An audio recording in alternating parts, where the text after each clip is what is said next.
Rabbi Aryeh Weinstein.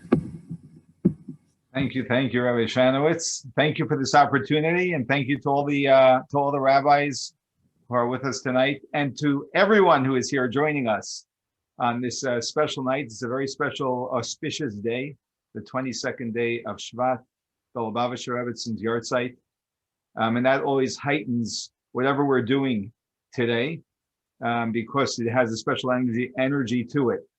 And we all know, and it's probably been repeated many, many times, we're living in a very, very unique time. So unique, I don't believe there's anyone living today who's ever gone through the experience that we are all going through. And whenever we are put into a new situation as human beings, new situations automatically grip us with fear. That is our nature. And unless we have a mechanism to make sure that we're not overcome by fear, then that is the natural reaction of a human being. And here we are in very, very unusual times. We're in circumstances where the scientific community, the medical community is still trying to get a grip on this because it's so unusual. And, you know, one of the things that I've observed is that as the vaccine is coming out now, that in some ways what the vaccine may be accomplishing for many people more than anything else is that it's vaccinating people against fear. We've been living in fear many people have been living in fear for so long. And now the vaccine is sort of like a relief, a sigh of relief. But, you know, whenever we fix something from the outside, we take, if someone has a skin disease and you find a nice, the doctor tells you I have a cream to get rid of that. That's not solving the problem. That's not fixing the issue. That's just taking care of the symptom. But how can we actually develop into being the people, in fact, that God really hopes we aspire to be? And that is people who actually live from a deeper place so that the circumstances around us don't dictate what we are feeling, but we bring to whatever's going on around us a light, a perspective. So we are shining on it instead of it infringing on us. And this is the difference between someone who's living from the outside in versus someone who's living from the inside out. The outside in, it almost sounds like when we live from the outside in, that the outside is all around us and it's crushing us because the universe is huge. We're just one single person out of 7 billion. And the universe it seems almost endless. And when we are living from the outside in, meaning that it's the outside that's determining what's going on inside, we're in big, big trouble. Big trouble.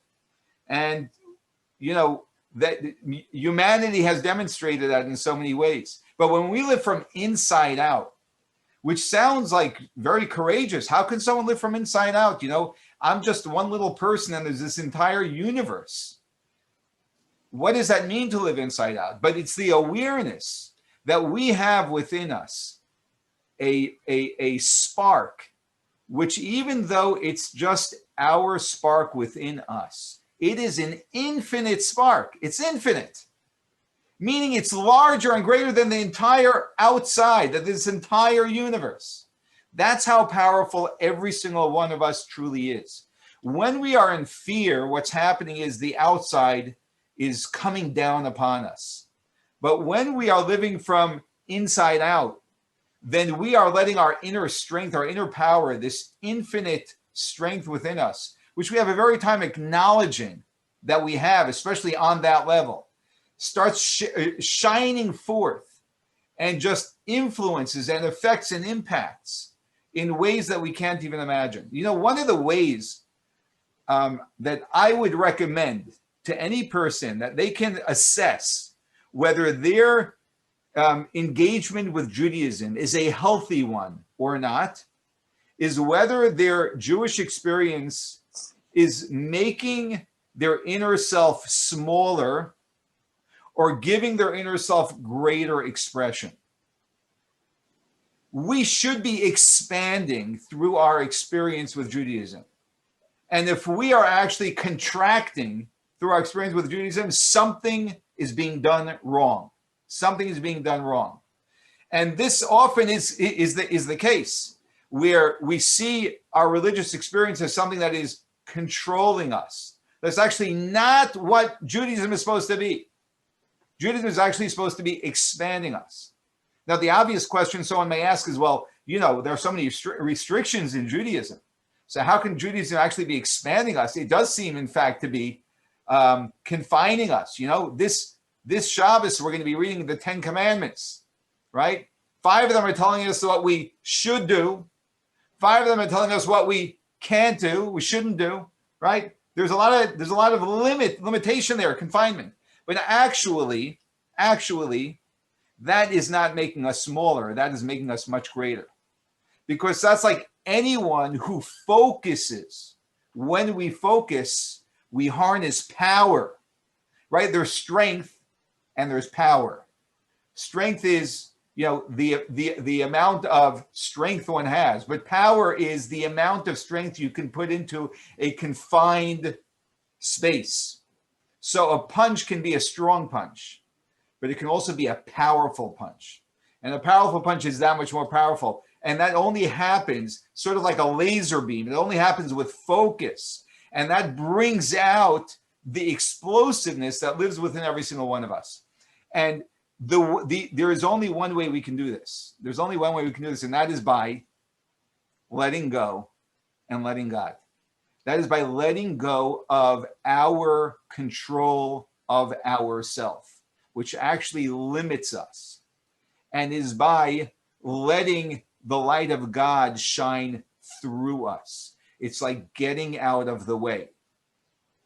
That is the absolutely best way for a person to release the fear and to actually become this powerful, powerful individual. There's a fantastic quote, which you may have heard. It's a well-known quote, which you can find throughout the internet. And I want to read it to you because I find this quote to be a very powerful and touching quote. Our deepest fear is not that we are inadequate. Our deepest fear is that we are powerful beyond measure. It is our light, not our darkness, that most frightens us. We ask ourselves, who am I to be brilliant, gorgeous, talented, fabulous? Actually, who are you not to be? You are a child of God. Your playing small does not serve the world. I find this quote to be so inspiring because it demands that we stop hiding from our inner greatness. Our inner greatness is not a greatness that we can attribute to ourselves. It's an inner greatness that was endowed to us with great obligation, with great responsibility. Again, we read this week how God has chosen us as a people. That being chosen is not a feather in our cap. It's not a way for us to say that we are better than anyone else. It's actually an obligation that has been put on our shoulders. And when we shrink back and we don't let this inner light that we have, this infinite strength that every single one of us has, every one of us equally has, we may all express it differently in the way that God has designed every one of us in our unique way. But it's that same raw power from within us that then shines through in unique ways. And every one of us has that. And we're not doing the world a service by playing small. We are only doing the world a service, and we're only doing God the service he expects of us through the investment he made in us when we step up and acknowledge that we have this divine power within us, and that we don't live in the fear of what's going on in the world around us, but we ask ourselves, what does God want me to do in this situation? You know the story about the Bob, the habitual worrier. He worried about everything.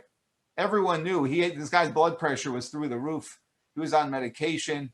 It was a misery to work with him. It was a misery to live with him. His family had a hard time with him. His people at work had a very hard time with him. And then one day, everything changed. Bob walks into work and he's whistling, he's smiling. No one ever saw this guy like this before. And,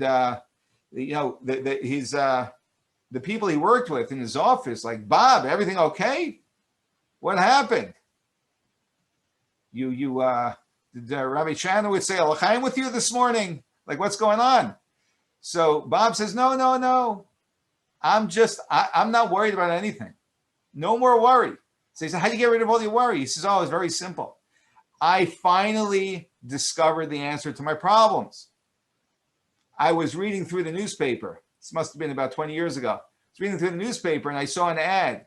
There's a professional worrier. You can hire him to worry for you. And I said, this was made for me, made in heaven. And so I called the number up. I told the guy, I need someone to worry for me. The guy said, we're in, we got a deal. I signed up, sent a check. We're all good. He's worrying for me. And the people at work was like, what are you talking about? Someone's worrying for you? How does someone worry for you? Yeah. Says, what does the guy charge? $50,000 a year. Bob, $50,000 a year? You're not a rich man. You're only making $65,000 a year. How in the world are you going to pay him? And Bob says, I don't know. Let him worry about it. If only it was that easy to get rid of our fear and all of our worries.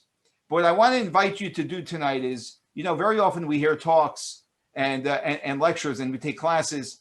And a lot of times we come into these conversations with the intention of collecting more information. And then we write it down and we have more information and more information and more information.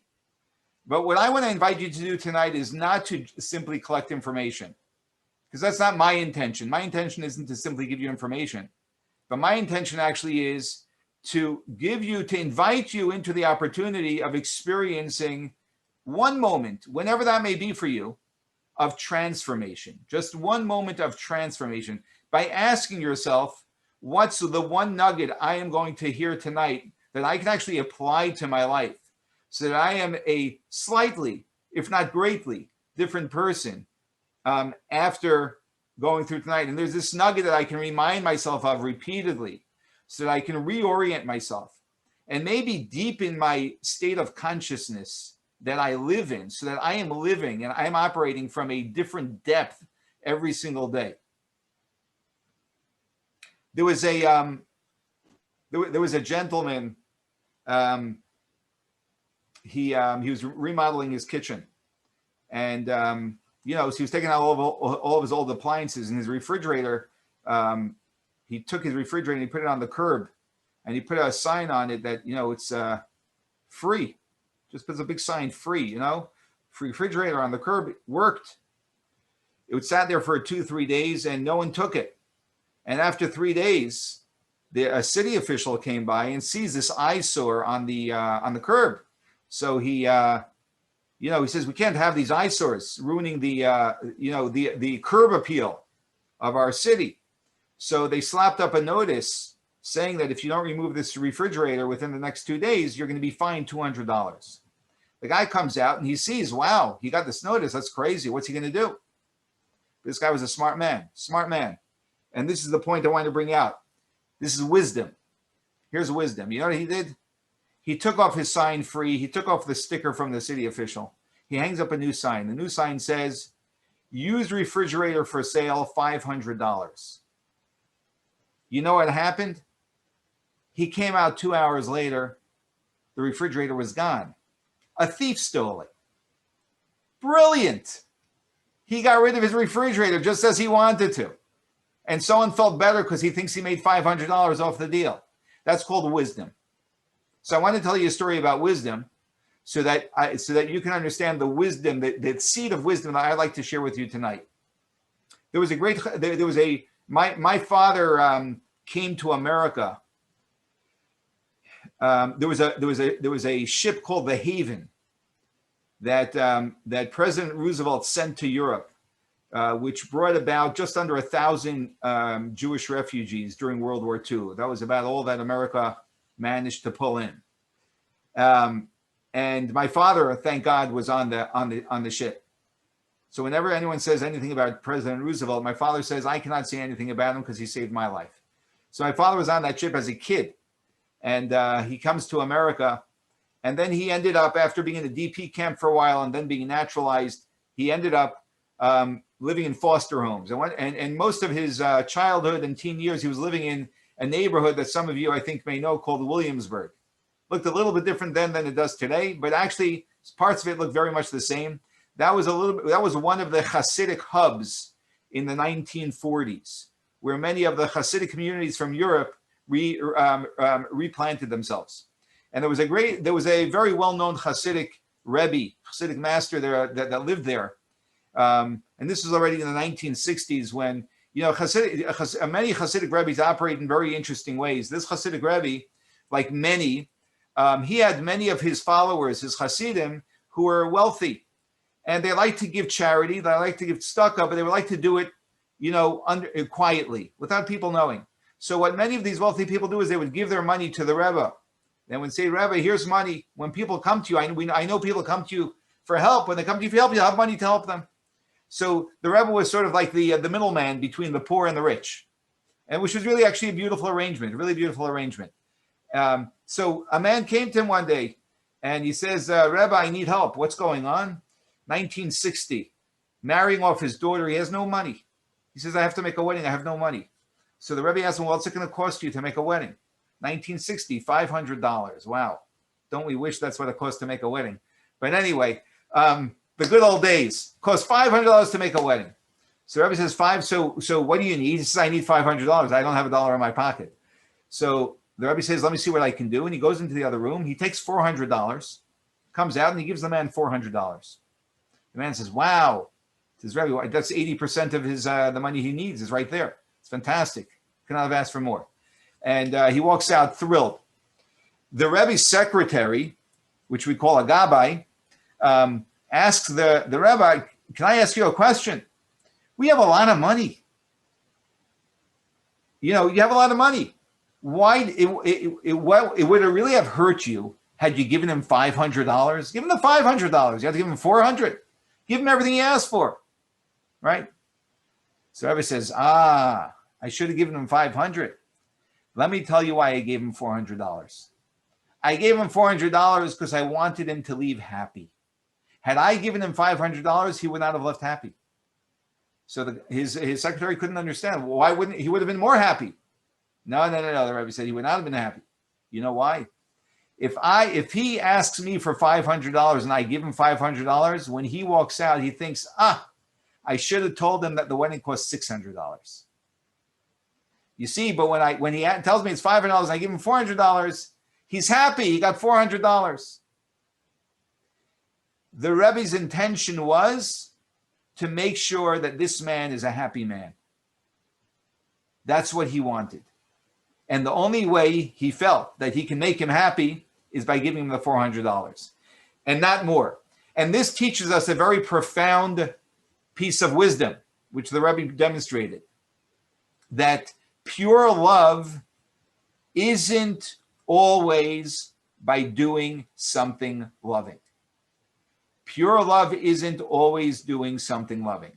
That means when we do something for another person and it's about the other person, it's not always going to show up in the packaging that will necessarily look very loving.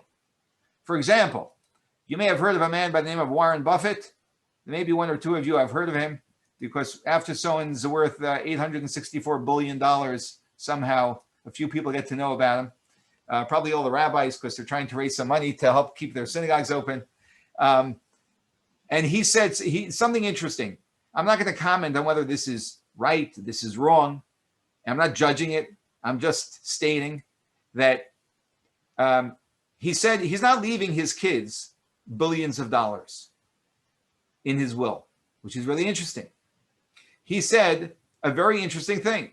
A rich person should leave his kids enough to do anything, but not enough to do nothing. Very profound. He can leave each of his kids $10 billion. He can leave each of his kids, I don't know how many kids he has, but he could probably leave each of his kids $200 billion. But he's not doing that because he's actually thinking, if he was thinking about himself and his giving and his act of love towards his children, he would give them as much as he can. But when he thinks about what is best for his children, he doesn't just give. He asks himself, what is going to serve my children? And this idea is actually demonstrated very profoundly in the Torah. And we're going to see how this actually connects very much to our ability to let go. And when we do, we stop living in fear. Because it has been demonstrated repeatedly. And many of us probably know this firsthand. Someone in my community once mentioned to me that his accountant once told him that whatever amount of money you make, that is what your living costs are going to be. If you make 200,000, it's going to be 220,000, your living costs are just going to jump to 220, 250. Very interesting. And as a person makes more and more money, as may God bless every single one of us to do so, we find that the fear of losing the money doesn't decrease. Someone has $1 million still feels, I still need a bigger buffer. 2 million, I need a bigger buffer, which is very interesting. And God gave us a tremendous gift at the very outset of him setting us up as a people. I'm going to read to you a verse from the book of Deuteronomy, from the book of Devarim, where Hashem tells us, you should remember the entire way which God has taken you. This was stated at the end of the 40 years in the desert, just before the Jews are entering into the land of Israel. So he says, you should remember this path which God took you on, these 40 years, Bamidbar in the desert, in order to afflict you and to test you. That's what God says. Remember, I took you on this journey. And I took you on this journey to afflict you. Doesn't sound very nice. And to test you. Okay. And what was God doing to afflict us and to test us? What God was doing was something very fascinating. We just read it last week. When the Jews came out of the desert, just 30 days after they leave Egypt, they run out of their matzah, their food, right? And God says, not a problem. We're going to take care of that. I'm going to give you food. What's the food God gives them? God gives them manna from heaven. And so the Torah continues and says that I fed you in the desert food that your parents did not know of. I gave you the manna to afflict you. And to test you. And why did I afflict you and test you? To make it good for you in the end. This was because I love you. Very strange. But here's the first thing I want you to know. God is infinite. And God's love for every single one of us is infinite. This is fundamental for every single one of us to know. And therefore, every situation God puts us in, he's putting us in for us. And for us to be able to do something with the situation. It's coming out of God's abundant love. And God's abundant love is for us. And for us doesn't always show up as rose petals. It doesn't always show up as a bowl of candy. But it shows up in its core for us. And this is what Moshe Rabbeinu, Moses, is telling the Jewish people. God gives you manna. Now, when we think about manna from heaven, wow, fantastic. I mean, that's unbelievable. Manna from heaven. Right? When I go to a hotel, the one thing that always bothers me is when I get up in the morning and I go into the hallway. I walk out of my room and I'm already upset. You know why I'm upset? Because I see outside of all of these doors these dirty plates piled up on a platter. Because these people had breakfast brought to their door. They like literally sat in bed and ate breakfast. But I never went to a hotel which was kosher where I can get that. So I never get that. It's like my dream is for manna to fall from heaven and just arrive at my door. That's amazing. Unbelievable. There can't be a greater blessing than that. And Moshe says, no, that was affliction for the Jewish people. Not only that, the very word he uses, anoscha, which means affliction, is the very same word the Torah uses when it speaks about Yom Kippur. You know what the Torah says about Yom Kippur? We should fast. How does the Torah say we should fast? The Torah doesn't say fast. The Torah says v'inisem, anoscha, inisem. Same word, same root. V'inisem, you should afflict es nafshoseichem, your souls, which God explained to Moses is a reference to fasting. So Moshe refers to manna with the very same description that the Torah uses for fasting on Yom Kippur. Quite a shocking thing.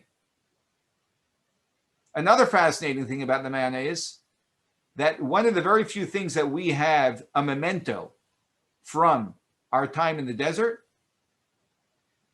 is the manna. God told Aaron to take a jar, fill it with manna, and keep it in the Holy of Holies as a memento, as a reminder to the Jewish people. Fascinating. There's some, we all know, many of us know that every single Shabbos, if you ever go to a Shabbos dinner, you're always going to see 2 challahs on the table. Why are there 2 challahs? As a remembrance of the manna. If the manna was such an affliction, why in the world are we trying to remember it? What is so special about this manna that we're trying to remember it? And why is Moses calling it affliction? Here's the reason why. The reason why is because the manna was wonderful. Manna fell from heaven. It was lacking one thing that humans desperately crave, and that is external security. When any Jew woke up in the middle of the night in the desert and they went to their refrigerator, there was nothing there. When a child asked, what's for breakfast tomorrow morning? Well, if manna falls, it's going to be manna. But otherwise, no one had any idea what they're having for breakfast. There was no way for anyone to have the security that we crave, the security that every single one of us craves every single day. There's a reason why we all invest, we all put our money into retirement packages, why we have all different types of insurance and all different types of things to secure ourselves. In fact, it was so important that God afflict the Jewish people by not having any security that God tells Moshe to tell the Jews, Lo sosiru, do not leave over one piece of manna. Do not leave over one piece of manna. If you leave over a piece of manna overnight for the next day, for security, it's going to spoil. I will not let you do that. It will rot. Because God loved us. And God loves us. That's why God gave us a manna. God put us in a 40-year incubator.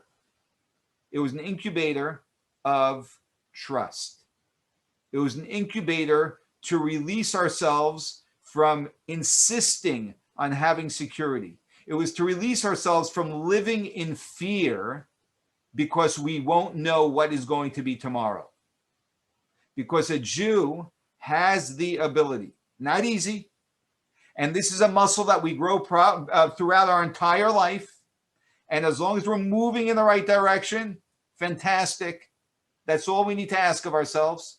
But it's God put us in this incubator where we develop trust in God, to let go and to let God. You see, we work in the efforts department. We don't work in the results department. None of us, we may think we do, and we work very hard, and I hope everyone here is fabulously successful. Sometimes we think that there's an equation going on of my effort giving this result, this effort giving this result. That is never the case. This effort never produces this result. This effort creates fertile ground so that if God chooses to give me this result, we have the fertile ground for God to send his blessing through it. And if God chooses not to, the blessing doesn't come through it. And every one of us knows this, because every one of us knows that we put forth our best effort at certain times to accomplish certain things, and they just didn't work. And then there are other things we put forth our best effort, and they did work. And there's no scientific explanation for that. And this is what God wants every single one of us to learn. It's, there's a fascinating thing which is way beyond tonight's talk, but I just want to put it out there. Okay, this is an absolute truth for anyone that has been willing to go down the road of testing it. Okay, the more we stop insisting on controlling every area of our life, the easier things flow into our life. It's a fascinating thing. Fascinating thing. I can tell you a good number of stories about this. And the more we are controlling, that rigidness is actually a severe limitation. We work in the efforts department. God works in the results department. If you just hold on to that, that'll make tonight worthwhile. The Hebrew word for worry is da'aga. And the word da'aga is a 4-letter word because it fits in the category of 4-letter words. It's worry. Worry is terrible. It's one of the worst things for a human being. It's so destructive to us. And here's the fascinating thing. If you're familiar with the Hebrew language, you'll really connect with this. And if you're not, I'm going to explain it to you. All right? In the Hebrew language, the Hebrew alphabet, the first 5 letters are Aleph, Beis, Gimel, Daled, Hey. The word da'aga is 4 letters from the first 5 letters of the alphabet. It has an Aleph, it has a Gimel, it has a Daled, it has a Hey. You know what it doesn't have? It doesn't have a Beis. You know why? Because Beis stands for bitachon. Bitachon is trust, security, that my security comes from God. I'm gonna take you really far out there now, okay? You ready for a jump? Let's jump a little bit, all right? We're gonna get a little radical. There was a great Hasidic master by the name of Rabbi Meir Premishlan. Rabbi Meir Premishlan, from our perspective, was crazy. But there's a good crazy and there's crazy, okay? See, he was holy crazy. Holy in W-H-O-L-L-Y and H-O-L-Y. Both ways. He was holy crazy. And this is how crazy he was. He was a genuinely holy man. He was a genuinely godly man, is the way I should say. He was really deeply aligned with God. It's very uncommon amongst human beings. We're all godly people. But this is a man who every aspect of his life was deeply aligned with God, as I'm going to demonstrate right now. You see, and the reason why I'm emphasizing this is for a very important reason, because we all need to be honest with ourselves as to where we are at in life. And we can't act as if we're here when we're here. That's misalignment. It's not genuine and it actually doesn't work. But if you're here, right, at the high level, and you act here, fascinating things happen. He lived about 200 years ago in a shtetl in Poland somewhere, right? Premishlan, wherever in the world that is, right? They eked out a living every single day. They try to eke out a living. They didn't have much security in those days. They had more than in the desert, but they didn't have much, right? Rabbi Meir Premishlan never let a single coin sleep overnight in his home. You got that? He never let a single coin, a kopek, a ruble. If at the end of the day he had his dinner and he had a coin in his home, he found a poor person who needed it and gave it to them. Never let it sleep overnight in his home. You know why? Because his connection with God was so genuine, real, and profound. His security came from God. And he said, tomorrow God will provide me with what I need for tomorrow. Today God provided me, and God gave me even more so I can help others. tomorrow God will provide me as well. And he lived his whole life like that. Now, I don't do that. I'm not there. I'll tell you straight out, I'm not there, right? And for me to do that would be foolish because it would be dishonest with myself. But when we are there, or the closer we get to that, the more we operate. That's how real this is. Let me tell you a more contemporary story, which is very profound. This is from a video I saw about 18 years ago, I think, of a Holocaust survivor who went through 7 concentration camps, and he was in the Warsaw Ghetto. So I'm assuming he was in the Warsaw Ghetto, and then started going through was sent through different concentration camps. He was in Auschwitz, Buchenwald, a few others. I transcribed exactly what he said on the video. Okay, so I'm reading to you exactly what he said. I'm not making anything up. Okay, here's what he said. This is the living, infinite spark that lives within every single one of us. This is what he said. I was in about 7 concentration camps. I was in Auschwitz. I was in Buchenwald, some more. But one of the most tragic things that I remember, and it's still vivid in my mind, is the Jewish children in the Warsaw Ghetto. If you are yourself a father or grandfather, and when you remind yourself of the sight of these children, you just shiver. Children, some of them just bones, some of them swollen. Now, those children, they had a special privilege. While we were under the order of curfew, we could only be home. Those children, the Germans allowed them to roam the streets. And what they did, they begged for bread. They were roaming. They were standing in front of the windows of the houses crying, Yidden, warf zarap a shtickl brot. Throw down to us a piece of bread. Now, most Jews didn't have too much bread themselves, and so it happened in our house. Now, this man, I'm jumping out of the story for a minute. This man was a boy when he was in the Warsaw Ghetto. On that particular evening, we had only 1/2 loaf of bread for the next morning. We are a family of 4.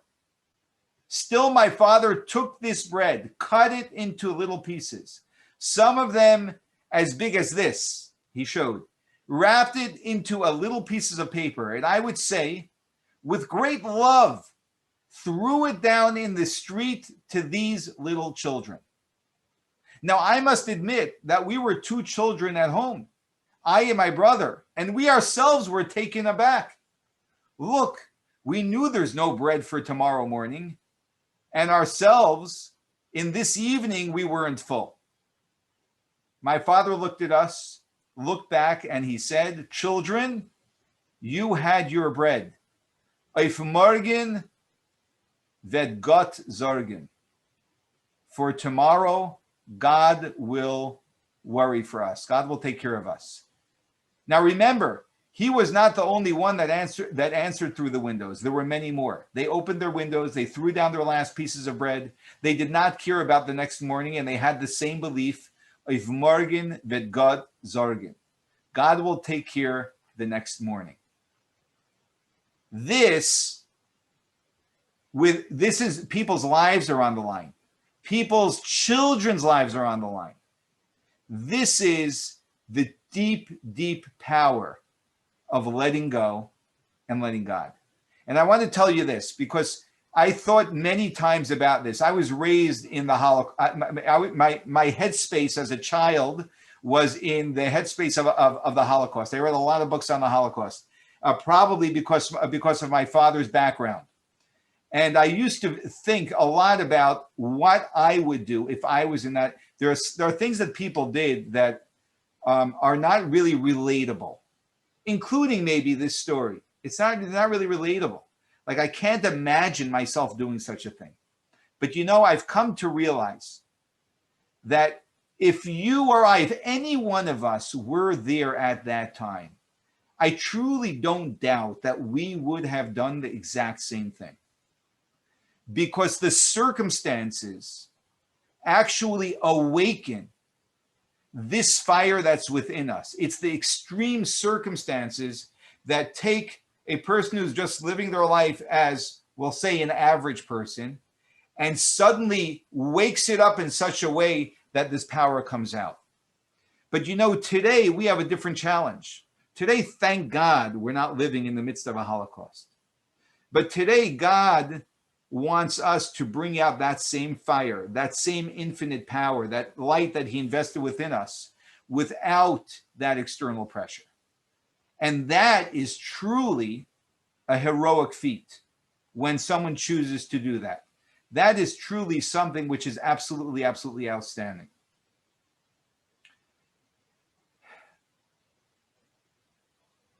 Human beings crave meaning. Every single one of us is craving deep meaning. I can't imagine that there's anyone here right now that doesn't crave that. I'm sure every one of us has, and every one of us is seeking deeper meaning in our life. Otherwise, we wouldn't be here, right? Every human being actually seeks meaning. Observing. Yeah, I'm in Pennsylvania. I'm in the suburb of Philadelphia.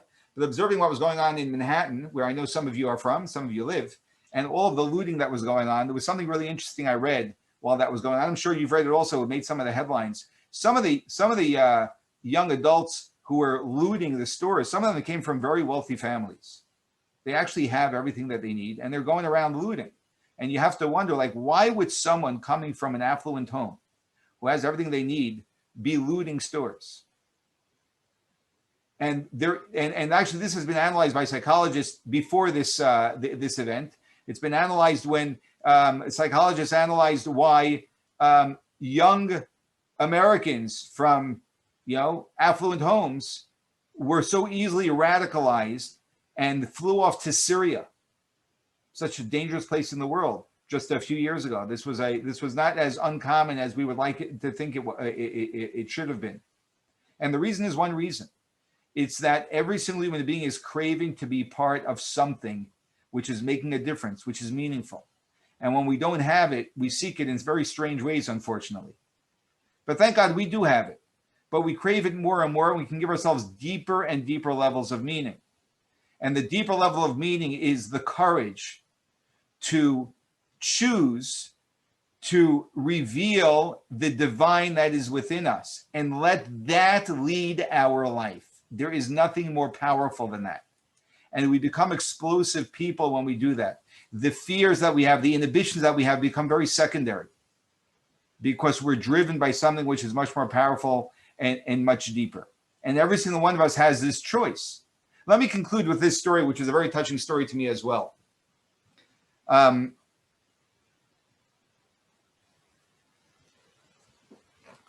was a man in 1950 who had lost his father. He was a shochet. The shochet is a ritual slaughterer, slaughters meat according to Jewish law. And he had two brothers as well. And, very often people who slaughter meat, the slaughterhouses are not in the middle of, it's not in the middle, they're not in the middle of Brooklyn. So very often they're off the beaten path and you have to fly out somewhere. And where he used to work, there was no minyan. And so he didn't know what to do as far as saying Kaddish for his father. And he wrote a letter to the Lubavitcher Rebbe, who at that time was still, did not yet officially accept leadership of, it was just after his father-in-law has passed away. And the Rebbe sent him a very fascinating response. The response the Rebbe sent him was that, he first responded to he said, this gentleman's question was, for the sake of livelihood, is it a right for him to fly, to go out to his work where he won't have a minyan for Kaddish, also understanding that he has two other brothers who will be saying Kaddish. So the Rebbe, in his very special way, responded to his question. When someone asks a question, you have to first answer their question. That's the first thing you do. So your question is whether you can do that. And the Rebbe said you can. If you have two brothers who are saying Kaddish, great. If you can give tzedakah, study Mishnah at the time of every single service in place of the Kaddish, even better, etc. And that's fine for you to do, because he also explained that his making a livelihood will also help to support his wider family as well. But then the Rebbe added something, which is very, very profound. The Rebbe added, he said, this is all because I do not know where you stand with your trust in God. But if your trust in God is very deeply rooted, then you don't need to go to this place for your job. Because wherever you are, God will supply you with your livelihood. And if your father passed away and you need to stay where you can say Kaddish, you can do that because God's got you covered. You see, the interesting thing is, God is as much of a security for us as we put our security in God. There's a fascinating verse we say every single day. Baruch HaGever, blessed is the man, Asher Yiftach BaHashem, who trusts in God. V'haya Hashem Miftacho, and God will be his security. You know what the verse specifically says? Trust in God, and God will be your security. There's a structure here. First, you need to trust. When you demonstrate trust, God will be there for you.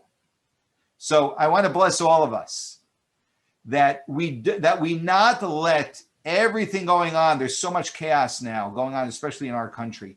So much chaos. And we spend so much time talking about all of these things, which we actually have no influence. I mean, hardly an influence on, right? Hardly an influence on. And all we do is create more division and get ourselves worked up about all of these different things. And we can, in all of that time, be doing something so powerful.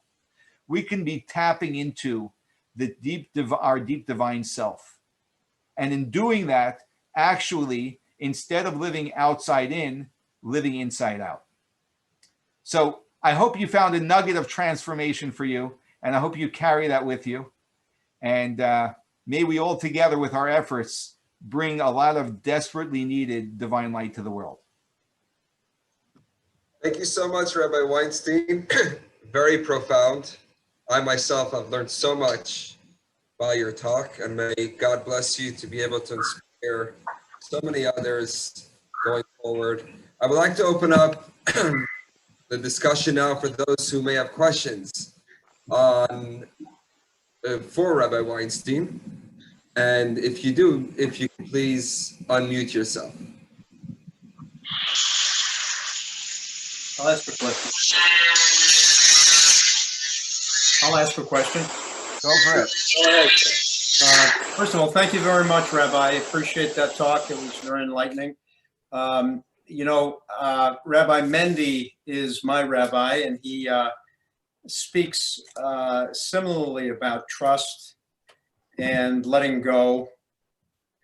And I've always had that, that feeling about the Chabad and Lubavitch. Whenever I partake, the chandelier could fall from the ceiling and everything's fine. Most people would panic and carry on, and everything's fine. But there's got to be a point or transition, or is it just a slow process from learning? Some people learn for years and they never can let go. What suggestions do you have to get to that point, to feel that peacefulness, to get to that point that clearly you and Rabbi Mendy have, that someone like myself yearns for and respects? So what I would suggest is a great question, and I really appreciate your question, actually, because you're asking a very grounded question about how to implement this. It's nice to talk about ideas, and this is my point before. Information is great, but how do we turn this into transformation? And that's really your question. Yeah. So what I would recommend is that there are countless things that happen during the day that can irritate us. They may not be very dramatic things. They can be very small things. And actually, small things are much easier to start with than big things. And if you just try and notice, and sometimes you'll have to do it in hindsight, things that disturbed you during the day, right? And then revisit that with hindsight, right? So in the evening, go back to that event and reprocess it in your head and say, you know, if I truly embrace the idea that everything is divine providence and that everything comes from God, how would I have reacted to that in the moment? Okay. And now just go through that experience in that context, because you've created a new context around the event that happened. If you do that enough times in hindsight, you're going to start finding yourself doing that in the moment. And suddenly you're going to have, I don't bless this, this is not a blessing to you, but you'll have something like a glass that someone drops in your house, which is going to shatter, and you're just going to smile. And you say, it's just the glass. And you know what? For some reason, God doesn't want us having that glass anymore. And you know what? Maybe the entire reason why it fell is for you to have the opportunity to embrace it instead of trying to control it.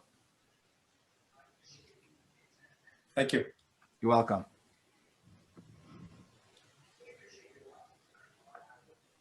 I see Getzel, you would like to ask a question.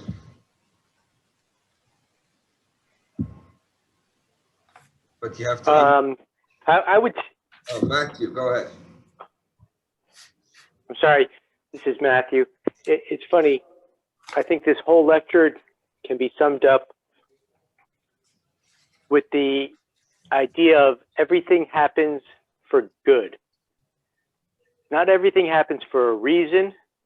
Not everything happens because it's God's will. It's everything happens for good, which I guess is God's will. But it seems like that's kind of like if you have an accident or somebody close to you passes away, God forbid, somehow we're taught that that's for good. And we just have to try it. Rabbi Naftali told me we may never see the good in our lifetime, referring to tragic events like loss of life or the Holocaust. But the bottom line is, if it happened for good.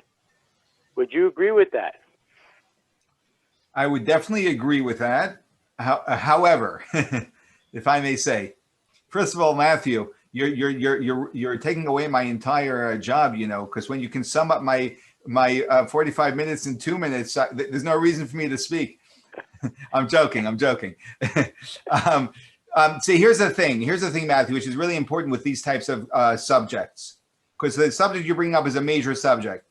The thing is that if we go to extremes, then it makes it very difficult to have a productive conversation, because the subject is so challenging. And that's why the examples I gave Jeff were exactly the examples I did. Instead of jumping to people dying and the Holocaust, let's start with the small inconveniences or challenges in life. And we can work our way up. And that'll be a much more productive way of being able to embrace the fact that everything that God puts into our life is put there for a purpose. And ultimately, it's for good, even though, as Rabbi Naftali says very correctly, very, very often, especially when you go to the extreme cases, we do not see the good at all. And that's why we pray to God. We say, God, we want revealed good. And we just have to trust his will. It's all predetermined. If it happened, it's supposed to happen. Yes, yes. So I have a question here from Getzel. I'll read it here. I find it hard to embrace the idea of whatever God does is for the good. But for the same reason that I need salvation, I've tried very hard to trust God to send me salvation, and he didn't. So how do you deal with that? Because I really, really tried to trust God to help me, and that's why it is so devastating when he didn't. Yes, that's the gist of the question. Yeah. Okay. You're asking a big question. Okay. And I'm going to start by saying your question is an excellent question. And I'll say that your question is a very compelling question. And perhaps better than anything I'm going to say, but I will just share some more insight. I don't have an answer for your question, but I'm just going to share some insight. Okay. And the insight is that, in life in general, we can find ourselves trying to fight our way through things, or we can approach life as working with things. Okay. So there's fighting against the way things are, or there is working with the way things are. It's sort of the difference between swimming upstream and swimming downstream. And so I'm just offering some some practical insight. And that is that we can, and this is what very often happens, is when we have frustrating things in life, we can fight with it and protest it and be at odds with it. And in general, whenever we're at odds with something, we actually give it life, because the very fight gives presence to the opposition, to the enemy. Another way of approaching it is not easy, granted. And I know that some of us here may have horrific challenges on our, in our lives. And so, I understand that I don't know what everyone's dealing with, but I understand that some of what we're dealing with may be very horrific, and therefore this is very challenging. And really, the first thing I would want to do is put an arm around such a person's shoulder and just be with you in that challenge, because sometimes that's all we can do. But if it's not that intense, instead of fighting against it, to see how we can work with it or work through it. And sometimes when we approach it that way, we suddenly find that some of these situations that God gives us, they actually start to diffuse.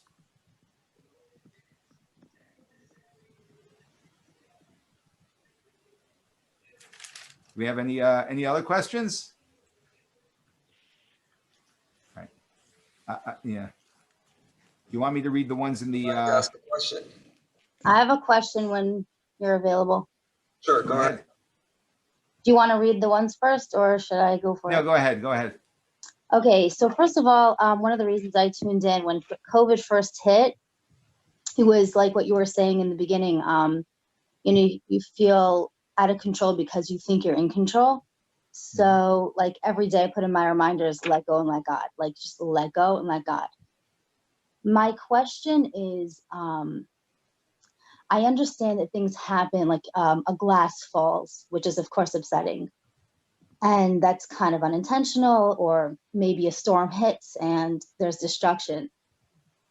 So I guess what my question really is all of that seems unintentional, or just, the way things just end up. My question more is like, when someone chooses to be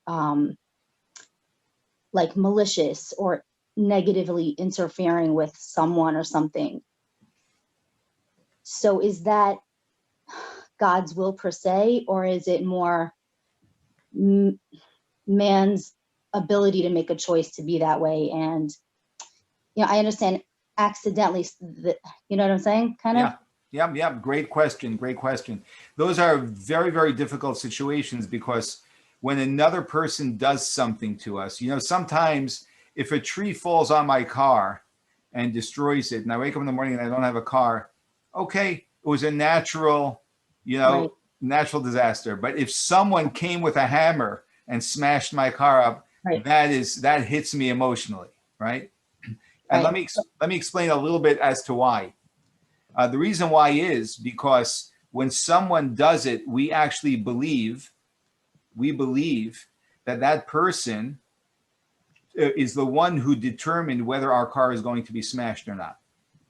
And therefore, their choice had control over my life. So I'm furious at that person, right? Now, whenever we believe that something has control over us, that thing is really, in many respects, what we call God. That is a God. So ideally, right? And if we really align ourselves with true reality, then we work to come to the place of realizing that nobody and no thing can do anything to me unless it is the will of God. And therefore, there is no difference between someone deliberately robbing me of $10,000 and a tree falling on my car, destroying my car that's worth $10,000. So Neither of them would happen or can happen if God doesn't want them to happen. So at what point do you draw the line that someone made a decision to do what they're doing? Okay. Like, how do you? Great. So there are two things going on. There is what happens to me, what I experience, and there's what that person chooses to do. Okay. Now we're not used to splitting this in two. Okay. So it's going to be a little bit challenging. But whatever happens to me can only happen to me if God wants it to happen to me.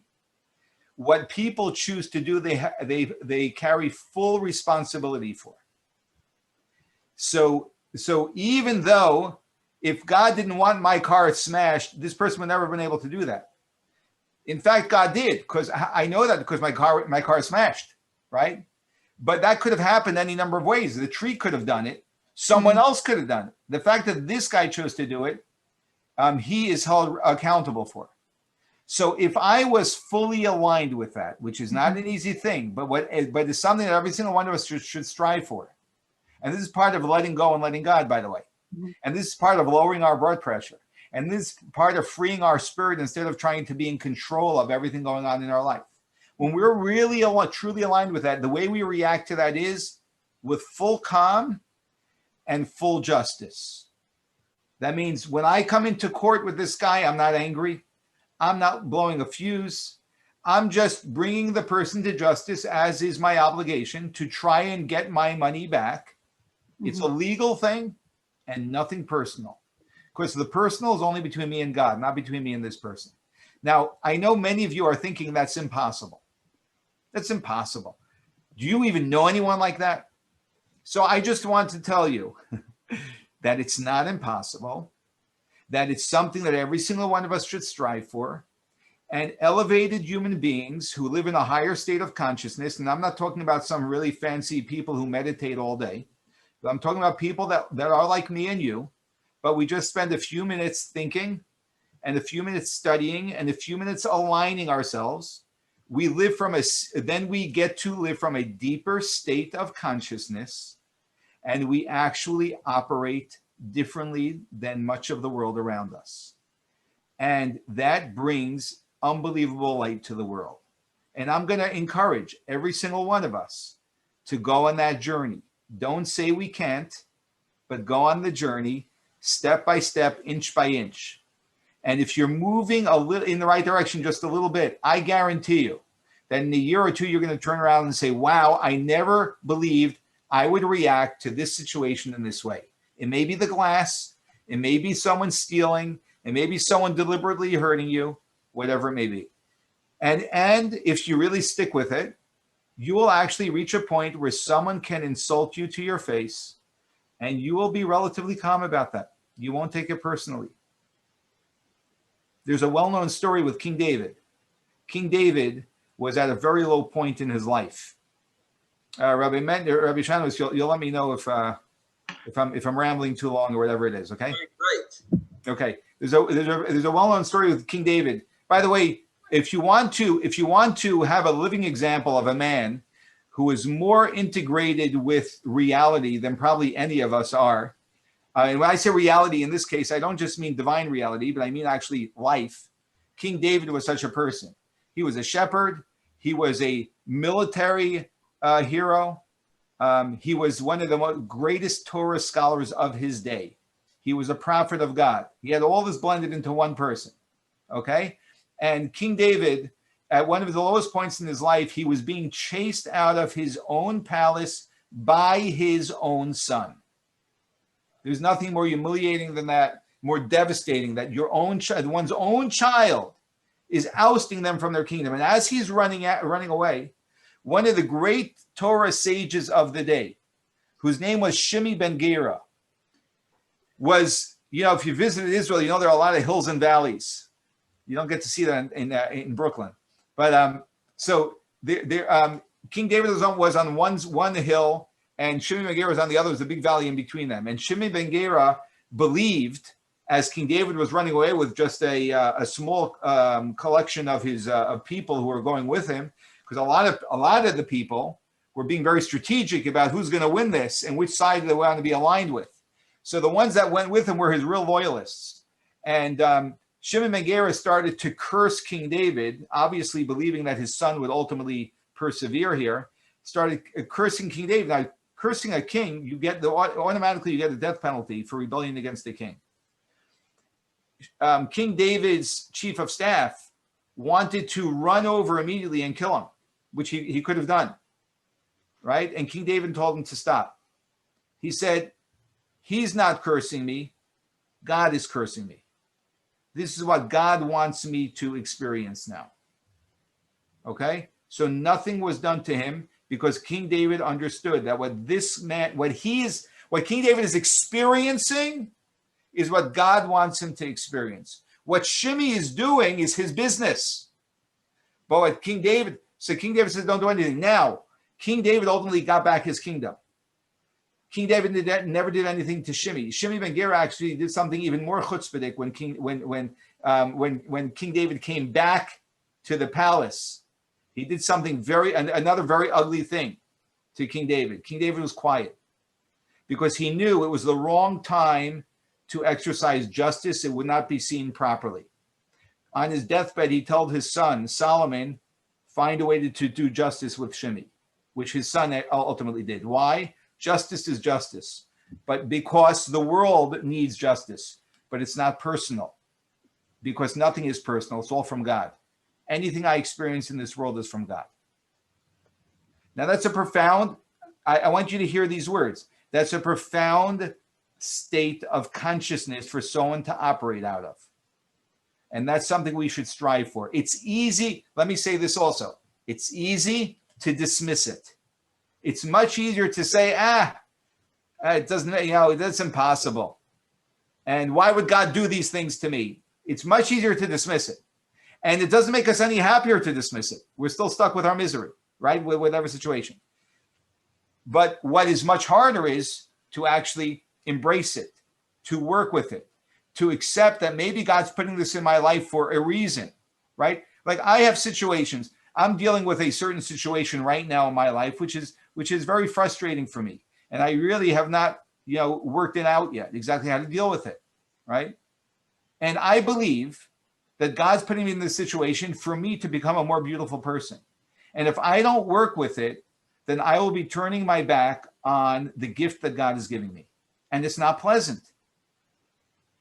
And that's how we can look at every situation. It's a choice that we make. And sometimes we kick and scream in the beginning and then we calm down and then we can get into that perspective. We find our time, but that's what we should be pursuing. Excuse me. That's what we should be pursuing. Rabbi Weinstein, somebody asked here, please suggest reading on this topic. Reading on this topic. Okay. Reading on this topic. Okay, so I'm going to suggest two things. What? As your new book. There you go. That's what I was going to say. So but truly, I'm going to tell you. See, here it is. You could get it on Amazon. I don't know if it's showing up clearly in the camera, but it's called "It's Within You." You can get it on Amazon, and I'll tell you why I'm recommending it. I'm not just recommending it because I wrote it, but I'm recommending it because in the first 7 chapters, there is an exercise at the end of every single chapter. And the purpose of the book is actually to help guide you with exercises in implementing this type of experience of engaging in your life's experiences in a more profound way, from a deeper perspective, and a much healthier way, where you're taking your ego out and you're bringing God in. That is really the intention of it. So it's a very grounded book. It's a very easy read. I try to simplify things as simply as possible to really ground it. And the exercises are very simple in the sense of they're very, very easy to understand and implement. And if you do that on a repeated basis, and really, I mean, that's sort of what I was told Jeff at, after the first question. That's really how change happens. I'm going to recommend also you go to, you can go to, I have a website, beginningwithin.com/trust. And over there, you will find 21 classes you can listen to while you're jogging, doing your laundry, whatever, driving, whatever you do. 21 classes, they're between 30 and 45 minutes on a book called The Gate of Trust. I just recorded them during Corona. It had a profound impact on me as I was recording them, and I think you can benefit greatly from them. What is the name of the website again? beginningwithin.com/trust. I put that in the chat if anybody wants to follow up. Yeah. Okay. Anybody have any questions for Rabbi Weinstein? Hi. Is it okay if I ask? Sure. I had written this on the chat. I wrote, unless we don't fear death, which is a higher madrega than I'm on right now, and COVID fears are really fears of death, how can we not fear COVID? That's a very logical conclusion. If we fear death, then we are going to, then there's this much stronger likelihood we will fear COVID, because yes, the fear of COVID in large part is the fear of death. And so then we are being given the opportunity, okay, in the invitation, to revisit our relationship with death. I know I just said something very bold, but I guess that's what I'm here for. So what's good to read about that? I'm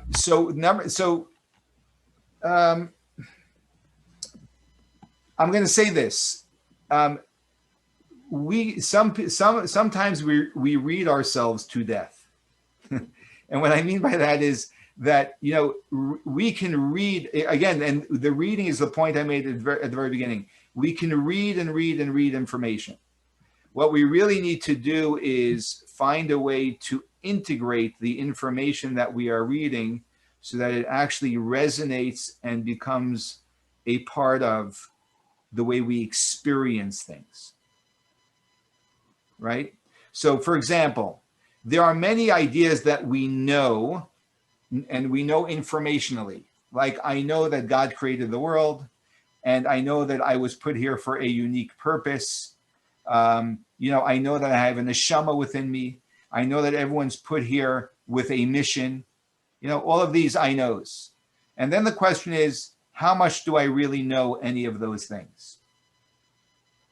And what I mean by that is, like, does my day-to-day living actually demonstrate that? If someone watched me, observed me for a few days, would they see that I am a person who lives with awareness of the fact that there's a creator to the world, that God has given me, that God gives everyone's life a certain amount of time, and therefore I don't need to worry about that changing, that I know that I am a good person and that I strive to do good and be better, and therefore, you know, I'm going to live out the fullness of my life as it's meant to be, and that my worry is not going to make me live longer, and my lack of worry is not going to make me live shorter. You understand what I'm saying? So what I'll tell you. I had trouble with the muting. Yeah, that's very special. Thank you. Yeah, what I'm essentially saying is that we really need to challenge ourselves, and nothing significant happens without significant effort. So the same way, you know, I once decided to plant vegetables in the back of my house here, right? But I didn't want to just plant vegetables, because I've done that a few times where we got decent results. But I decided I'm going to till an area in my backyard and buy, you know, I bought manure and whatever else was necessary for the type of clay earth that I have here in my backyard. And really, and it was really hard. And I remember how Charlie horse I was after using a tiller, right? And then and the weeds and the whole thing. It was a great experience for me, because the amount of work to do it from A to Z completely, not just to take a plant and stick it in the ground, but to do it from A to Z as a farmer would do it, really demonstrated the amount of effort that must go in if someone wants to produce some luscious, juicy vegetables. And that is exactly the way our personal lives are. There are no shortcuts, and every shortcut we take, we are only cheating ourselves. And we should, and then let me add that we should do this without any pressure of trying to achieve something within a certain amount of time. We should just ask ourselves, am I making the efforts I need to move forward? And as long as we're making those efforts to move forward, we are doing exactly what we need to do. And we cannot expedite either the process. No one is going to become a saint overnight. We just want to be one step higher every single day. There's a great story where a bunch of college students came to the see the Rebbe in 1960. I think it was 1960s. And one of them asked the Rebbe a great question. I love people who are not too appropriate, because they ask the questions that appropriate people don't ask, and then we get to hear the answers to those questions. So he asked one of the college students, they were secular Jewish kids, and one of them asked the Rebbe, are we good Jews even though we're not religious? Now, that's a great question to ask a Hasidic Rebbe, because what's the Rebbe going to say to that? It's a catch-22, because you're going to say that they're good Jews being not religious when you believe that people should be religious, right? What's he going to say? And the Rebbe, of course, answered them. I want to say this. The Rebbe answered them. I'm going to first say, genuinely. And genuinely is always brilliantly. And I'm saying it in that order because I'm not saying that the Rebbe answered them brilliantly, because that would be like a smart answer. The Rebbe didn't answer them smartly, I'm going to come up with a sharp answer.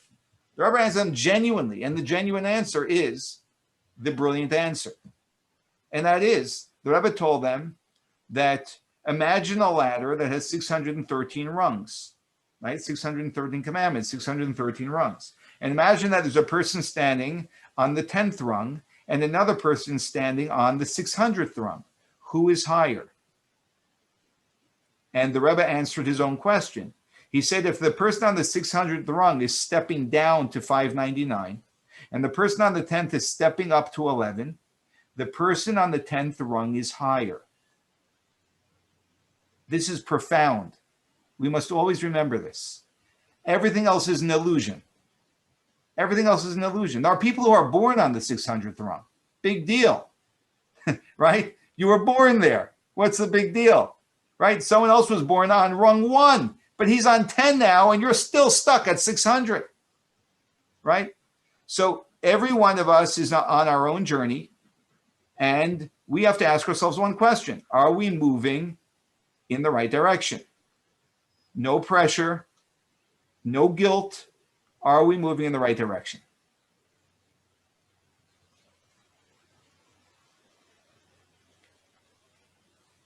How are we doing? Do we have time for another question? Sure. Rabbi, I have a question. Yeah. Go ahead, Rabbi. Gavin. So, Rabbi, hi, my name is Gavin. Thank you for your time tonight. Thank you, Rabbi Mendy, for organizing. So last year in February, my business closed down just before COVID. I had a restaurant. It turned out to be a blessing, fortuitously, because it happened before. But still, it created a lot of stress in my life, financially, and I worried a lot for a long time. I was getting stressed and, feeling some of the physical effects of the stress. And on Sukkot last year, Rabbi Mendy invited me to come and shake the lulav and etrog, and we did so on East 20th Street, and I spoke to him and told him that I was worried and things were difficult, and I was worried about COVID, conflicted about COVID. But he gave me, you know, a similar message to yours, you know, let go, have trust in Hashem, everything will be okay. I had a job opportunity I wasn't sure if I should take, and he said that to me. He didn't recommend I do anything. He just said those words and gave me that message. And I thought about it over the next couple of weeks after that. And I realized that I was very focused on my financial well-being and very focused on trying to turn around my career or business journey, but I wasn't focused on my spiritual well-being in any way. And the conclusion I came to is I need to start laying tefillin again. So I looked for my tefillin, I couldn't find them. And so I called Rabbi Mendy and I said, Rabbi Mendy, do you have a spare pair of tefillin for me that I can start laying tefillin again?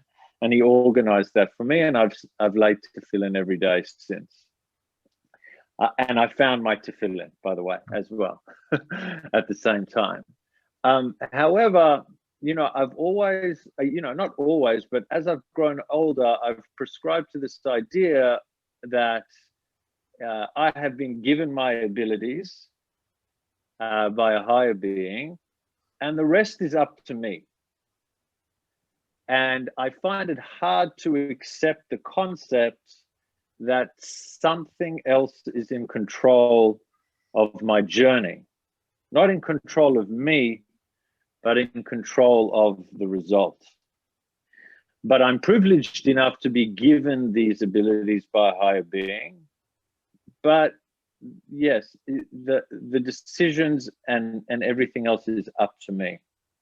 How do I balance this desire to use my gifts for good, not just for me, but for other people around me, but my acceptance of a higher being? Great question. Great question. You know, a thought that came to me as I was listening to your story, you know, Rabbi Mendy told you to sort of let go, trust in God. And you were trying to, you know, you had a job opportunity, you weren't sure if you should take it or not. You know, the more pressure someone has, the less ability they have to think clearly. Would you agree with that? Yes. Yeah, right. So the less pressure someone has, the more someone can get in touch with their intuitive awareness and understanding of what they desire, of what they want, of what they need, of what they're capable of doing, etc. So actually, the more we find the idea of controlling what's going on in our life, and right now I'm actually talking on a very psychological level, not so much even a spiritual level, right? Maybe on a psychological, spiritual, not a divine level, just talking on a very psychological level. When we are controlling, we are very tight. It's like the difference between a person who falls off a chair and what we do. You know, I went out Wednesday morning at 6:30 to go to our, we have a morning service here. And I slipped on my driveway and I fell, and I fell on my wrist. Thank God I'm 100%, nothing happened. But I spoke about this with a personal trainer, and he told me, let me show you how to fall next time you fall. And what he showed me is that when you fall, instead of trying to catch yourself, roll. Actually, don't put your hand down, but just let your body roll so that you are actually diffusing all of that tension. You know who does that very well? Drunks. A drunk person, when they fall, they're not really aware of so aware of what's going on, and therefore they fall softly.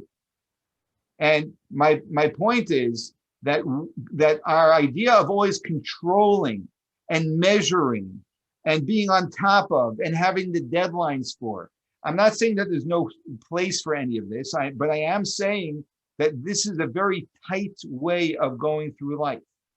And it actually limits the deeper abilities that we have that can flow from us, because we're tightening everything. We're keeping ourselves small. We're contracted. And when we let go of controlling results and we actually let ourselves flow more, then our inner being actually flows out in a much greater way. And that happens very much when people are in a much more of a faith position than they are in a realistic, in this very deeply grounded, realistic position of me being in control of everything. So that's just a dimension that maybe I'm offering that may help you in seeing, what I'm offering here. Did that help at all, Gavin? Yes, it did. Yes, very much. Thank you. Good. I do see. If you want me to, I'll just respond quickly there. I do see the two last questions here in the chat box. Don't we need a balance between doing our part rather than waiting for God to intervene with relying on faith? And the answer, Elaine, is absolutely. That's the reason why we work in the efforts department and God works in the results department.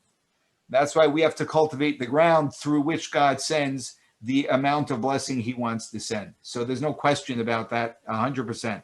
And the last question, can I get the rabbi's perspective as to what message, if any, is Hashem sending, as more specifically the recent rabbinical leaders were taken from us last Shabbos?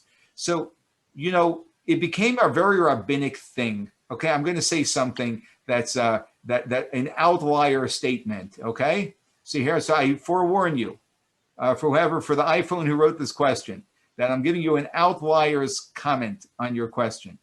For some reason, the rabbinic world feels compelled to interpret the reason for everything that happens around the world.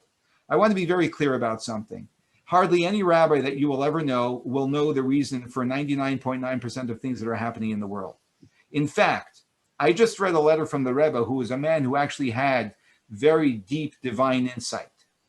And a man wrote him a letter that a teacher who lost his voice, and he wrote a very a letter full of upset expression that, why did I lose my voice? This is what I do. I teach kids Torah. Why am I losing my voice?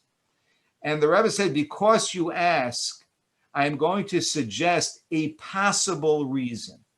And I found those words to be so fascinating, that the Rebbe himself, who was a man who actually had very, very deep insight, which very, very few people are endowed with, still said to this person, B'derech efsher, a possible reason. He would not say, this is the reason why this happened.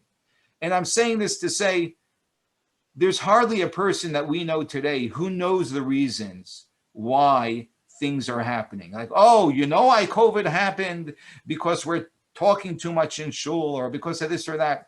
These are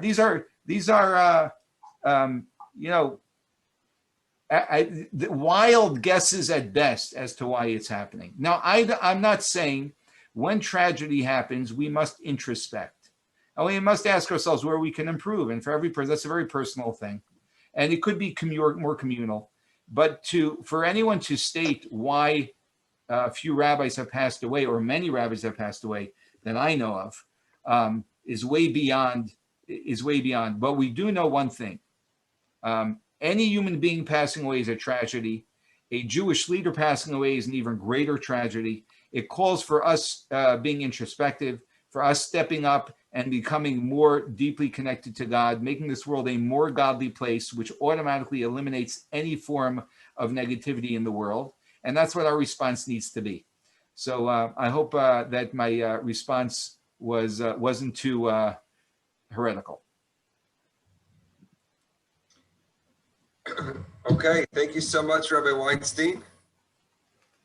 And I'm sure if others have questions, feel free to get in touch with one of us so we could direct you in the right direction. And stay tuned for our next lecture in exactly a month on March 4th. I don't know if we could compete with Rabbi Weinstein, but definitely a learning experience. So we look forward to seeing everybody again in a month. And may everybody have a Shabbat Shalom and getting ready for Purim. And we hope that each and every one of us is able to take somewhat of these inspirational words to heart and to action in our daily lives. Amen. Amen, everybody. Rabbi Weinstein. Yes. Thank you. Thank you very much for everything. Very welcome. Thank very you. welcome. Thank Thank you. you. Good It night. was really a pleasure. Yeah. Thank you. Good Thank night, you. Rabbi. Hashem Thanks יברך for אותך. organizing, Rabbi. Amen. Amen. Thank you. יחי המלך. חי וקיים, לעולם ועד. It's good Thank to hear. you. Thank you. Thank you very much, Rabbi Weinstein. You're welcome. You're welcome. Thanks It for was joining. amazing. Yeah, it was really a pleasure. Me and my Very wife fair. sitting and enjoying every second. I mean, wow. באמת. I said that Noach should be very proud to have you as his big brother. Oh, I don't know who I'm speaking to, but now you know my family. Wow. Mrs. Kirschenbaum. Oh, wow. The famous Mrs. Kirschenbaum. Wow, Wiwa. Tonight, Mrs. Nara, Schwartz. you were really, I Oh, heard a lot I like about him. you. But tonight I גם heard כן. you in person. You were incredible. Good night, Good. Nara. Thank you. Thank you. Very a pleasure, really. Shabbat Shalom. Shabbat shalom. Shabbat shalom, and thank you very much, באמת. כל הכבוד. ענק. Shabbat Shalom, Ron. Shabbat shalom.